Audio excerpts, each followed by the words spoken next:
This week, one of the major crypto exchanges in the US, Kraken, released what they're calling a culture statement about what they will allow and what they won't allow in terms of their corporate culture.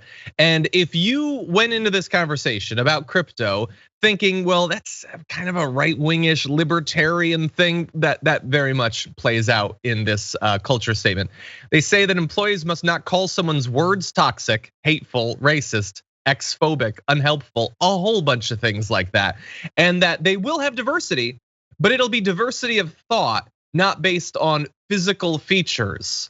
We're gonna dive into a couple aspects of this because it is just so perfectly encapsulates the right wing fight against the woke and all that. They're so obsessed with this. They said someone must be offended some of the time. They don't want brilliant jerks. But Kraken moves fast, and we collectively understand that there is no time to spend sugarcoating every interaction, especially as many are text-based and lack explicit tone. The ideal Krakenite is both thick-skinned and well-intentioned. So we can't waste time sugarcoating things. So they said you can't call things ex-phobic. So you can't identify a comment as being transphobic, I suppose. And they're allowed to say transphobic things because you can't take the time to sugarcoat your transphobia. This is obviously getting out in front of the idea that the fact that they're going to allow people who say hateful things. As you're gonna see with the CEO, he is very much leading on that area. They say they have these basic principles. Everyone is responsible for their own feelings. Being offended doesn't make you right. Being offended doesn't mean that you're harmed. Words nor silence are never violence. We say why we disagree and calmly challenge ideas with logic, reason, and better ideas. And what I love about that is that always people who want free speech, but don't want you to be able to be criticized. That's a weird view on free speech. They always believe that their baked in biases, their misogyny, homophobia, racism, transphobia is based on cold calculated logic. And other people who think that we should treat each other with respect or basic human dignity, they're the ones who are wasting time with emotion. And I've never understood that. I think that a workplace, a crypto exchange, there is no place for weird homophobia and transphobia. I don't know why you would allow that. How is allowing that not more of a distraction than people trying to keep it out of the workplace, David? I don't understand this weird right-wing corporate culture. Well, there's something about sort of the libertarian sort of culture. The first step I sort of agree with in that, yeah, I mean, we all have our feelings and we all have the power to act on our feelings or not act on our feelings. So I may be offended by something. That doesn't mean that I have to, ruin my day, my week, my month, or my year over that. I get that. However, studies have proven that when there is racism, when there is homophobia, when there is sexism in the workplace, that is not conducive to the best productivity. It causes some of your people not to perform very well. So just for that reason alone, why can't you just say, just be nice to everybody? Don't tell the off-color jokes. Don't be racist. Don't be transphobic. I mean, there's this idea that, oh no, everybody has to sort of, accept their own feelings and just sort of deal with it. That's an anathema to what you're looking for in the workplace to begin with. Yeah, 100%. There's some stuff that they're allowed to do. We can take issue with. They're allowed to do it. So for instance, I'm gonna jump ahead to graphic 4. They say in their manifesto that the company, quote, will engage in lobbying as a single issue donor, supporting controversial politicians and legislation that furthers the mission, possibly to the detriment of other civil rights causes. They're gonna advertise and sponsor controversial content and incorporate firearm and self-defense training. So they are saying we're gonna support politicians that are gonna deregulate crypto effectively. And if those same politicians also wanna strip away the rights, including of our employees, what are you gonna do about it?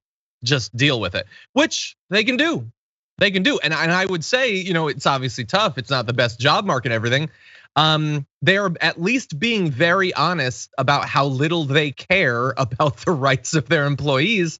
A lot of times corporations will pretend they'll put out a pride message or something and then donate to a bunch of people who sponsor the Don't Say Gay bill, or they'll pretend that they have an issue with democracy being destroyed in America, and then they'll support the people who are voting to overturn the election results.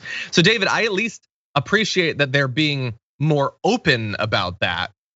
Yeah, but did I mishear that, John? I mean, it sounds like they're suggesting that if people want to, carry weapons to their work, that this is a company who believes in the right to bear weapons, the right to firearms. And to me, it seems a little bit troubling when, okay, well, you're going to allow people to sort of make jokes that could offend other people, and you're going to allow this sort of, locker room kind of banter, which sometimes creates locker room fights. And oh, by the way, go ahead and bring your gun to the workplace as well. That doesn't sound like a kind of place that I would want to work. Never mind that it's crypto, which certainly I have no interest in. But I don't know. It's sort of a recipe for attracting some really weird people to Kraken. Yeah, and the leadership is really weird. Like, to jump ahead to graphic 8, they've apparently taken legal action against people who gave the company bad reviews on Glassdoor. The CEO, Jesse Powell, is part of a Slack group called Trolling 999 Plus. The group is labeled, and you thought 4chan was full of trolls. Okay, so they don't have time to sugarcoat interactions. They do have time to have trolling Slacks, I guess. Anyway, back in April, a Kraken employee posted a video internally on a different Slack group that featured 2 women who said they preferred $100 in cash over a Bitcoin, which at the time cost more than $40,000. One employee commented, "But this is how the female brain works," to which the CEO chimed in. He said the debate over women's mental abilities was unsettled. Quote, "Most American ladies have been brainwashed in modern times." So I can understand how female employees would have an issue with the CEO on the company Slack saying those things. But at the very least, I thought you were super busy, man. I thought you had no time for sugarcoating. Why are you weighing in on viral videos about women who have nothing to do with you or your company and talking about female brain science? So again, get your story straight. You either have the time or you don't. You do have the time. You're just choosing to use it for trolling and misogyny rather than just getting business done and not attacking people for their identity.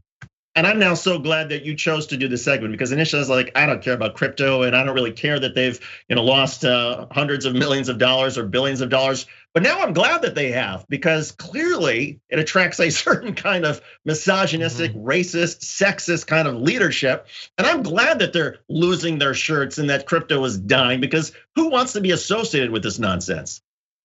I agree. For people like him, I do feel bad for regular people who might have been brought in by like the Matt Damon ads, or the fact that the Staples Center is now the crypto.com. Like they are preying on people. When you look at how bad the stock market is doing and how wages are losing ground against inflation and interest rates on houses are going up, like there's so many economic pressures. And in desperation, people might well turn to something like crypto, and I think they're being preyed on in that way. And so that's the thing that always hurts me. A lot of the money being lost is by these rich douches, but yeah, they make it easy to oppose them. I will say that. I agree with you there.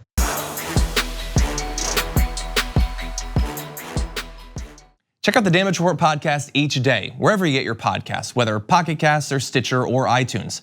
You can join me as I give you the news and stories you want, with a range of co-hosts and interview guests jumping in on the fun each day. Again, that's the Damage Report, wherever you get your podcasts. And if you get them at iTunes, don't forget to rate and review. Sometimes I'll read them live on the show.